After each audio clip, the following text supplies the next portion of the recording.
Hello, I'm Iowa Governor Kim Reynolds, and it's my pleasure to welcome you to the Growth Energy's Executive Leadership Conference. As you know better than anyone, biofuels are the renewable energy of today and tomorrow. They bolster demand for our corn and soy that's grown by our farmers, reduce emissions, lower prices at the pump, and will help sustainably power America's economy well into the future. And I will never hesitate to let the EPA and Washington, D.C. know where Iowa stands.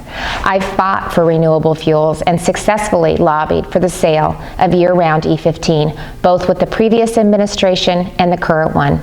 In 2019, I signed my 5th executive order that requires any newly purchased state vehicles with diesel engines to be fueled with B20 biodiesel.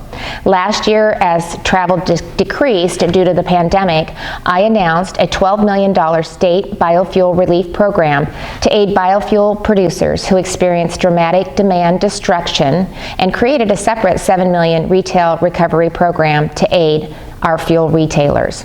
In March of this year, Iowa led an amicus brief supporting renewable fuels and ag associations in their challenge of the EPA's issuance of small refinery exemptions. The excessive use of waivers have dealt a blow to our renewable fuel industry, decreasing demand from the market that our farmers and producers have worked so hard to build. And this issue is critical to Iowa's future and the industry overall. And I'm optimistic that when the Supreme Court issues its decision next month, it will be a decisive victory for renewable fuels. Protecting and promoting our renewable fuel industry will always be at the top of my priority list. It's why I proposed a bill this year to raise our fuel standards at retail locations, future-proof our fuel infrastructure, and modernize our biofuel incentives. And I wanted to say thank you for all your support to help keep this bill moving through the legislative process. We have to continue the fight. It is a good fight, and we got to keep moving this through.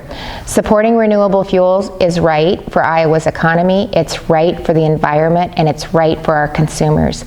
We hear a lot these days about electric vehicles. We hear how automakers plan to transition their fleets to an exclusively electric lineup.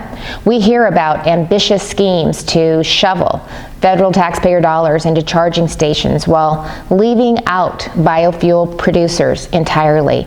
In short, we constantly hear the fiction that electric vehicles are the solution, and such claims couldn't be further from reality. So here's the truth. Gutting ethanol and biodiesel and putting all our eggs in an electric vehicle basket not only threatens Iowa renewable fuels industry, it threatens all liquid fuel retailers, and our entire agriculture industry. It diverts resources from adoption of the most reliable renewable energy source available, one that can already be produced in scaled quantities right here in America. It exchanges America-made, homegrown renewable fuel for a dependence on batteries from China. And how in the world does that make any sense? It doesn't. None of these policies do. They would be a disaster on every level. And it's time for Iowa, the #1 producer of ethanol and biodiesel, to send the message loud and clear that biofuels are here to stay. That's exactly what my bill would do, and that's why all of you are so important to our fight for renewable fuels. So I'm glad you're here, and as the conference continues, please know that you have my full support to defend Iowa's and our nation's biofuel industry from constant federal uncertainty and false narratives. As long as I'm governor of Iowa, you have a champion for renewable fuels.